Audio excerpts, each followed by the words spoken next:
السلام عليكم ورحمة الله وبركاته. أهلا بكم من قناة صبحي دش، قناة ملهاش حل، قناة جديدة ظهرت معانا على أمر النايل سات، لسه نازلة اليوم.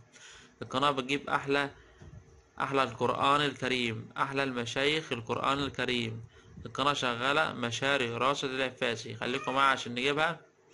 هنخش أول حاجة على التركيب، وبننزل تالت واحدة على قائمة الترددات زي ما انتم شايفين. هنخش على قائمة الترددات، بعد كده بندوس اضافة على الزرار الاحمر. بعد كده بنكتب التردد فيها اللي هو 11.6.3.7، معدل الترميز 2.7.5.0.0. كل اللي عليك تخليها عمودي او حرف V. هندوس حفظ للتردد. التردد اتحفظ معنا مع قائمة الترددات. هندوس بحث على الزرار الازرق، خليكم معايا عشان نشوف شكل القناة. يلا اشتركوا وفعل الجرس عشان يوصلك كل جديد، احلى القنوات الجديدة من قناة صبحي دش.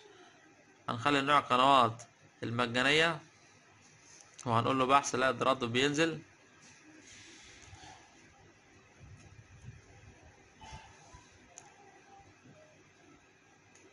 بالفعل التردد نزل 34 قناة. في النهاية هندوس حفظ ونطلع هوروك سريعا عشان نشوف شكل القناة وهي شغالة. لو ملقتش القناة امسح التردد ونزله من جديد، هتلاقي القناة نزلت معاك في آخر القنوات. هنروح نجيب القناة، خليكم معايا هنشوف القناة وهي شغالة. هنروح في آخر القنوات، خليكم معايا.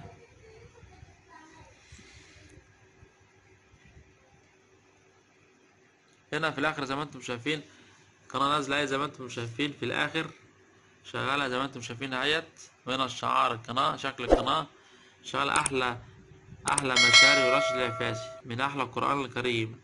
التردد كمان مرة 11.6.3.7، معدل الترميز 2.7.500. في النهاية اشترك وفعل الجرس عشان يوصلك كل جديد من قناة صبحي دش. شرفتوني، والسلام عليكم ورحمة الله وبركاته.